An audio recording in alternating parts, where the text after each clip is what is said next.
ನಾನು ಒಂದ್ಸತಿ ಅವರು ಒಂದು ಕೋಪ ನೋಡಿದ್ದೀನಿ, ತುಂಬ ಸೀರಿಯಸ್ ಸೀನ್ ಶೂಟ್ ಮಾಡ್ತಾ ಇದ್ದೀವಿ, ಸಡನ್ಲಿ ಯಾವ ನಾನು ನಮ್ಮ ಕ್ಯಾಮ್ರಾ ಇಬ್ರು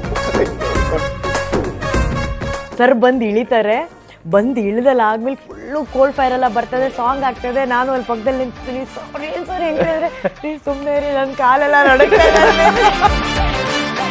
ರಚಿತಾ ಅವ್ರದ್ದು ಮತ್ತೆ ಇವ್ರದ್ದು ಒಂದು ಸಾಂಗ್ ಯಾರೋ ನೀನು ಅಂತ ಹೇಳಿ ಒಂದು ಸಾಂಗ್ ಶೂಟ್ ಮಾಡ್ತಾ ಇದ್ವಿ.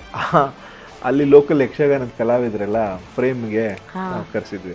ಅದೇ ನಿಮ್ದೇನು ಕಷ್ಟ ಸುಖ ಅದೆಲ್ಲ ಕೇಳ್ಕೊಂಡು ಆ ಯಕ್ಷಗಾನ ಹೆಂಗೆ ನೀವು ಇದು ಮಾಡ್ತೀರಾ, ಸೊ ಅವ್ರ ಜೊತೆ ಎಲ್ಲ ಒಟ್ಟಿಗೆ ದೋಣಿಯಲ್ಲಿ ಇವರೇ ತಳ್ಕೊಂಡು ನಿಮ್ಮ ನಾನೇ ಕರ್ಕೊಂಡು ಹೋಗ್ತೀನಿ. ಅವ್ರ ನೆನಪುಗಳು, ಆ ವ್ಯಕ್ತಿತ್ವ ಈಗ ಎಷ್ಟು ಕಾಡುತ್ತೆ ನಿಮ್ಮನ್ನ. ವಿ ಮಿಸ್ ಯು ಅನ್ನೋದು ಯೂಸೇ ಮಾಡಿಲ್ಲ ನಾನು ಇವತ್ತರೆಗೂ, ಅದು ಮಾಡೋದು ಇಲ್ಲ. So you are always with us ಅಂತ ಹೇಳೋದಕ್ಕೆ ಇಷ್ಟಪಡ್ತೀನಿ. 2-3 ಜನ್ಮಕ್ಕಾಗುವಷ್ಟು ನೆನಪುಗಳು, ನಿಮ್ಮ ಜನ್ಮಕ್ಕಾಗುವಷ್ಟು ಅವ್ರು ಮಾಡಿರುವಂತಹ ಆದರ್ಶಗಳು ಇದೆ. ಪೂರ್ತಿ ಎಪಿಸೋಡ್ ನೋಡಲು ಡೌನ್ಲೋಡ್ ಮಾಡಿ PRK ಆಪ್, ಗೂಗಲ್ ಪ್ಲೇಸ್ಟೋರ್ ಹಾಗೂ ಆಪ್ ಸ್ಟೋರ್ನಲ್ಲಿ ಲಭ್ಯ.